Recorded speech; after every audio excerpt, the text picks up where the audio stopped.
PPC is all global, affecting women from everywhere. Join us for Heart to Heart. Let's talk PPCM as Miranda Marquez shares her powerful story of being pregnant with twins during the COVID lockdown. Yeah. So, I mean, being pregnant with twins is already just a lot, you know. Um, I was very sick in the beginning of my pregnancy. I lost about 20 some pounds in the first trimester. So it was kind of just a red flag right there. And just even that, all the doctors they didn't really want to help me. They're always just saying like, it's because you're pregnant with twins. That's just what comes with it. Um, yeah, so I was sick the entire time, but there was just a couple of other things that had happened.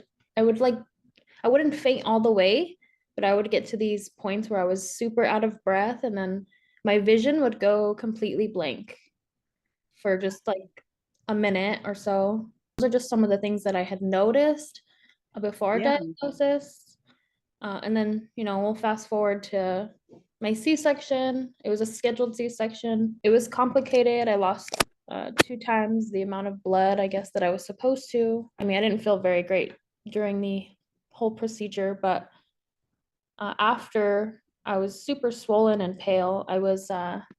So at the end of my pregnancy, I was 186 pounds with the twins still in my stomach. Mm-hmm. After they were born, I was 180 pounds, which I'm sure is just like, okay, the swelling, but I feel like I lost 2 babies out of my body. I don't know why I'm 180 pounds still. Yeah. Yeah. Um, so that was, another sign that I never really, I guess it just didn't like click in my mind. I didn't know, and none of them really did anything. I had No. to get 2 blood transfusions after my C-section, and then I hemorrhaged also after. Yeah, they had to give me Pitocin just to, Yeah. To to start kind the of labor. make me let it all out. Mm-hmm. So that was pretty traumatizing on my body. Yeah. And then so I was in the hospital for about 3 or 4 days. And then they sent me home. At night, I went to bed and I couldn't breathe when I was laying down. Kept hearing like a cackling sound in my throat when I was breathing. Mm-hmm. I like freak out because I could not catch my breath. I woke my husband up and he called 911 because I just couldn't breathe. They took all my vitals, and then all my vitals were completely abnormal. They didn't want to take me because they're like, well, you have 2 newborns at home that you need to feed. What? So yeah, which is like, okay, yeah, I get it. But I'm like dying, and yeah, they didn't want to take me. So they were like, just call your doctor in the morning. Mind you, this was Mm. 2020. We were in lockdown at this point. Yeah. Didn't go any. So I feel like that could have been why too. They just didn't want to take me because it was lockdown. So yeah, I basically just struggled all night. Oh I my didn't goodness. sleep. I just like sat up on the couch all night and just like freaking out. Because you 'Cause couldn't breathe. Yeah. yeah, I couldn't breathe. I couldn't do anything. Um, Yeah. then the next morning I went to the ER. I got dropped off at the ER. Because the paramedics made it seem like it was nothing, I didn't plan, to be admitted to the hospital. So I didn't take anything. I took my purse. That was it. Absolutely. So yeah, I get there and it took a while. Because mainly it was like they would listen to my lungs and it sounded normal, I guess, Mm-hmm. until I was laying down. Mm-hmm. So then I finally get back into a room in the ER, and by the time I get into that room, I was just like completely out of breath. I could not breathe at all. I was freaking out. Yeah. I was crying. I was just like, I Yeah. can't breathe. Um, my feet and my legs were like balloons, Absolutely. so bad. So, that was another symptom. At night, I had like Yeah. absolutely no control of my bladder. And Yes. I didn't know why, I had no idea why that was happening. So I Yeah. was explaining that to the doctors, and Yeah. as I'm trying to talk to them in the ER, they're hooking me up to the monitors and stuff, and my heart rate hit like 220, I believe it said. And then I Wow. kind of just like blacked out. And Oh I my heard goodness. a doctor like yelling some code, and a bunch of nurses came in, and yeah, and then I was just out. Like they gave me something, I don't know, they knocked me out, and then Yeah. I woke up hours later, and yeah, I was admitted to the ICU Oh and my goodness. just hooked up to everything, all the heart monitors. And so yeah, I was in the ICU for about 5 days. I Wow. couldn't have any visitors, which was really hard. Um, and yeah, I just woke up to them diagnosing me and telling me about it, and I was just kind of groggy and out of it and understand. Oh, so you woke up from the coma and that's when they diagnosed you. Now, do you Yeah. know how many days you were in the coma? How many days were you out of it? Do you know? Well, I wasn't really in a coma. It was just like Mm, when I went into the ER, I just kind of like they gave me something, I think just to calm me, but I passed out. okay. I woke up just hours later. I went in the morning, and then yeah, I didn't wake up until like the evening at least. Oh my And goodness. then yeah, they were Did they just actually diagnose you with PPCM or did they try to tell you it was something else like pneumonia or something? it was with PPCM. Okay, that's good because a lot of Yeah. sisters, some sisters get misdiagnosed and then they're confused about what condition they actually have. So that's good that they at least didn't misdiagnose Yeah, at least you. they knew about it. Mm-hmm. That's very, yeah, that's good. How did they impact your daily life after diagnosis? That was a big one actually. I mean, I had to be on a crazy heart diet. Mm-hmm. I was told 2,000 milligrams of salt a Mm-hmm. day, which is only 2 grams of salt. That's Um, hard. and then 2 liters of fluid a day. Yeah, so yeah, that was a big one for me. It was really hard. It's really hard to not intake any sodium. It really You know, is. you can't go out to eat. You can't. Yeah, it's completely hard. So that was a big one for me. Yeah. And I couldn't drink a lot of, like you said, I couldn't drink a lot of water, but I was extremely thirsty. So Yes, I it was was always. very hard, always thirsty. How has PPCM affected your physical and emotional well-being, especially during or after your pregnancy?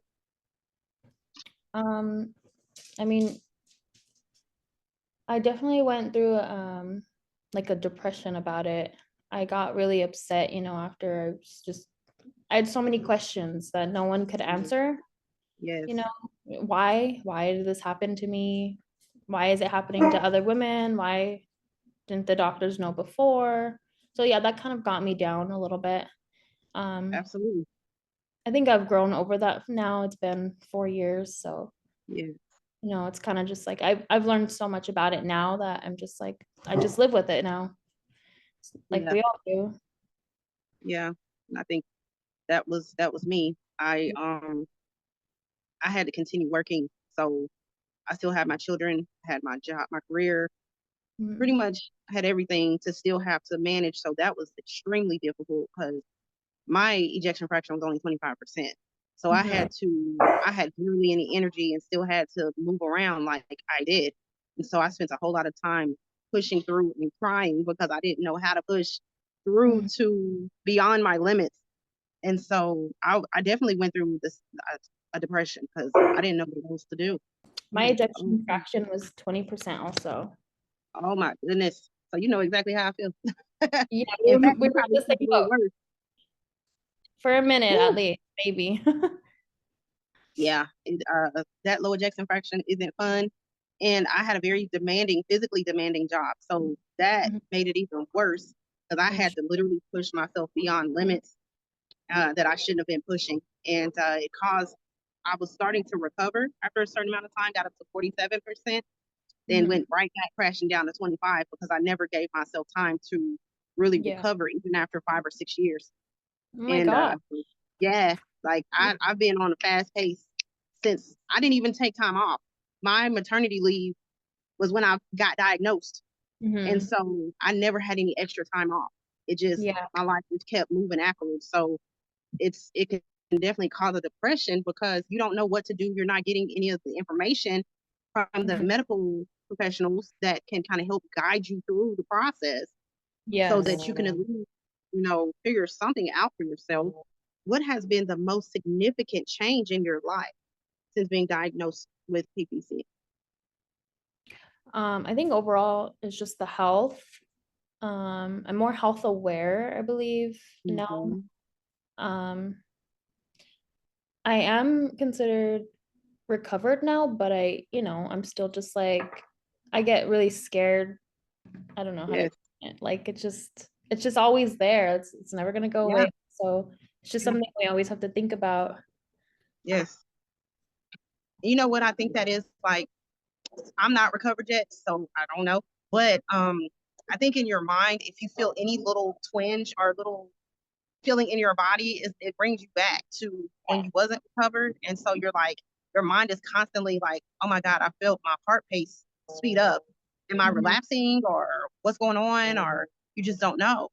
And so that could be like really something because I know I would experience that because we get extra sensitive, I think, when we have a diagnosis like this. So you pay attention to every little thing your body does. It's super traumatic. Yeah. How supportive were your medical team and family during your diagnosis and treatment? My family was very supportive. Um, going on the heart diet, my family would, they would help me. Um, they helped me make schedules for my medications and meals, Mhm. helped with all the kids. Yeah, I had a lot from my family. With That's my awesome. doctors, it was okay with the doctors. I think it was a lot of miscommunication with my OB/GYN and then my cardiologist. Yeah. I switched cardiologists so many times because I've just kept telling me like, I don't know, to like Yeah, I I'm have sure.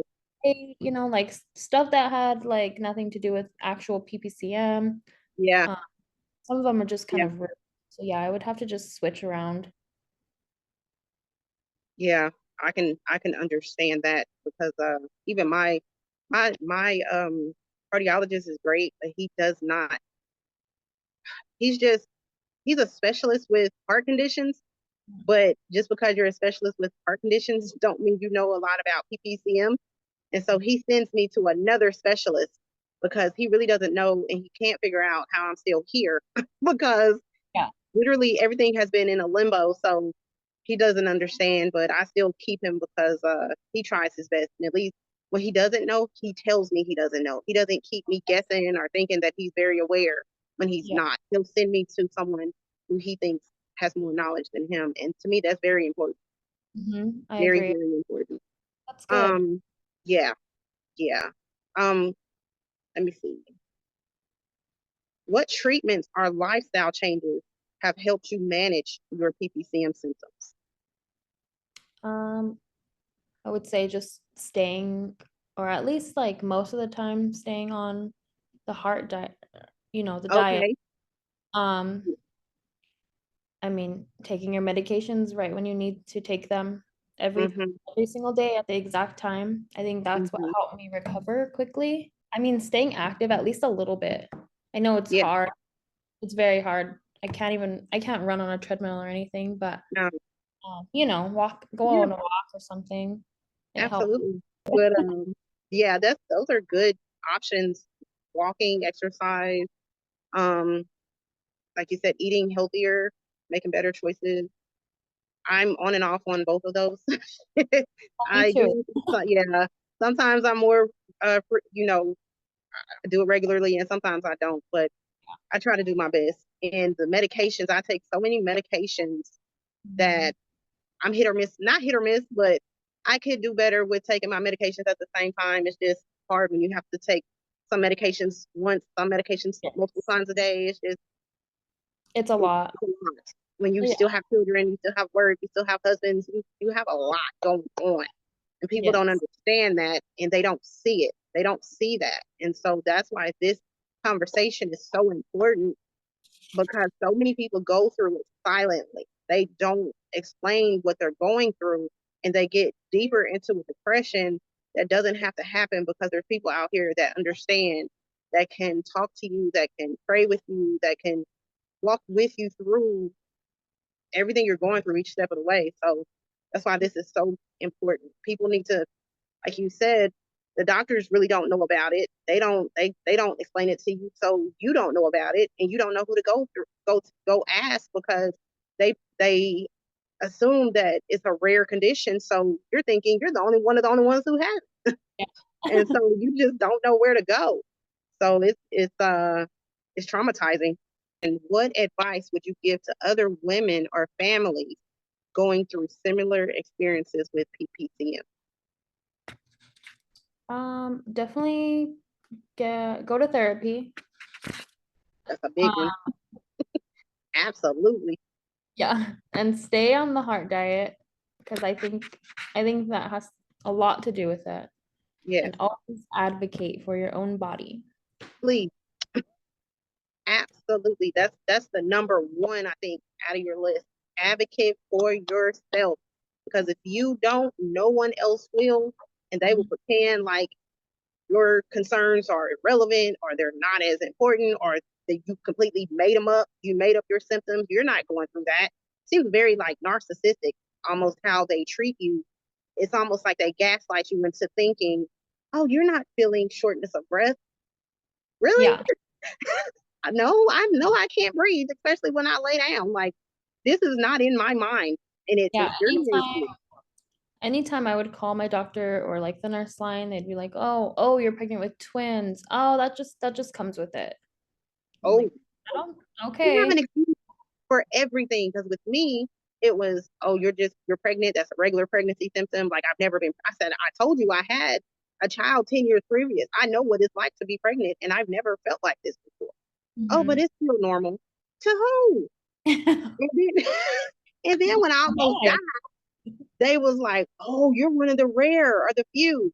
And my instant question was, did you know about this condition when Yeah. I was telling you my symptoms? Oh, we didn't think that. And I said, no, if you Mhm. knew about it, then you knew the symptoms, and the symptoms matched what I was telling you. You should have ran the test.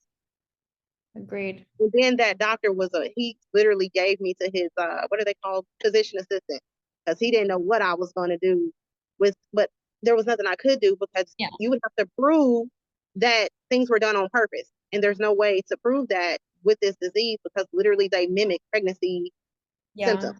So it's hard to be able to do that. And it's just a mess. And something needs to happen so that we have more support in that Yeah. area. Like, I don't care if they need to add some more courses to their Mhm. curriculum when they're going through medical school, so that they can be aware about all the conditions.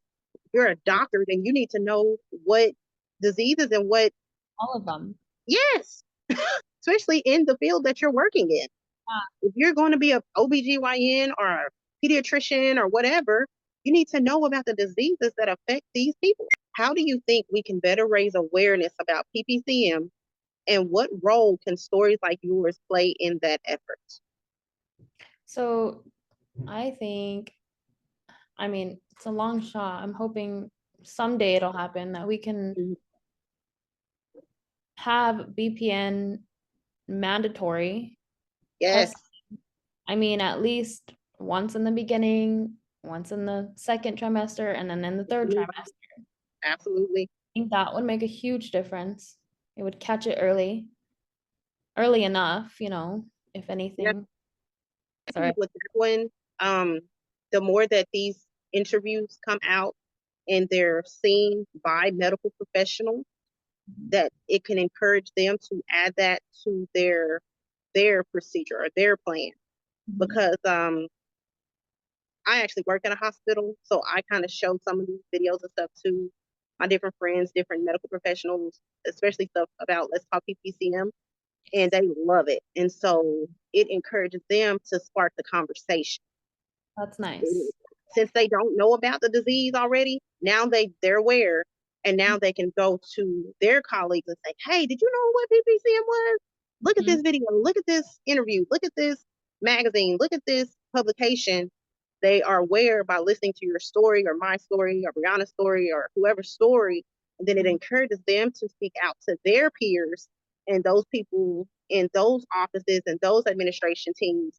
And then it sparks the change, because what you don't realize is behind the scenes, there are other people like congressmen and other people that are at the top of the chain that support these organizations that will be made aware of it. So that's why it is so important to hear stories like yours, mine, Brianna's, and other people that are affected by PPCM, so that your word can get out there, so it can hit the moms that can be affected, can hit the family members, and it can also hit the medical professionals in a different way. So definitely, I appreciate you for doing this interview with me. Do you know what your BPN was? The original one, it was in the thousands. Like, it was horrible. Yeah. Now I just got one recently because I had a implant put in called the Barostim, and it was probably less than 100. So, but I'm around 40%, which is better than what I was, because I went all the way back down to 25 EF, and so it's getting better with the Barostim. It was very challenging because they had to cut my neck. You can't see it now, but they cut my neck, and they cut me right here to put the implant in, and they have to periodically turn it up. And when they turn up the device, it makes you sick. And so when they first turned it up, I was at work and I literally could not function. And it almost made me second guess if I should have gotten the procedure. Like, that's how bad I felt. And it lasted maybe like a day, and then I felt normal, but they have to turn the machine up like once a month until it gets to the level where I can take it. So there was stuff that they didn't tell me about the procedure that I wish I would have known, but at least I can be an advocate for it just in case somebody else can use it, because it's supposed to bring back your energy. It sends some type of barostim receptors up your brain, into your brain, and it controls your blood pressures and stuff like that, so that it can bring energy back to you, because I was lacking energy. So it's supposed to bring up your EF. It's supposed to make life more bearable. It's supposed to be like where you exercise, like you can run a mile and not feel windy. I haven't tested that out yet. No. I I got the procedure August 22nd, so I'm gonna wait probably about 5-6 months before I get on the treadmill. But I hope it works the way it's supposed to. The crazy thing is, the doctors, after when I had the first follow up, the doctor, not the surgeon, but another doctor was like, well, I don't know if this was the right surgery for you, or if it can do what it's supposed to do. And I'm like, well, why didn't you tell me that before I went under the knife and paid $50,000 for this? You know what I'm saying? Like, I said, no, I didn't got it now. It's gonna work. It better work. It better work. Absolutely. And so that's pretty much crazy. It's a lot. It's a lot. It can be, but I want you to be encouraged that your story is going to help so many people, and it's going to encourage others to speak up for themselves, to pay attention to their symptoms, to communicate with their doctors, to make sure they have a great support system at home, and to just keep living, keep being there for your children, keep being there for yourself, and keep going to therapy, like you said, because so many people get down and depressed and don't know where to go. And that's never good too, because it actually brings all of that stuff, makes it even worse, because it is your heart. So yes, ma'am. Definitely. Definitely. Let me see how to stop. I hope it, okay. Okay, you'll receive an email notification when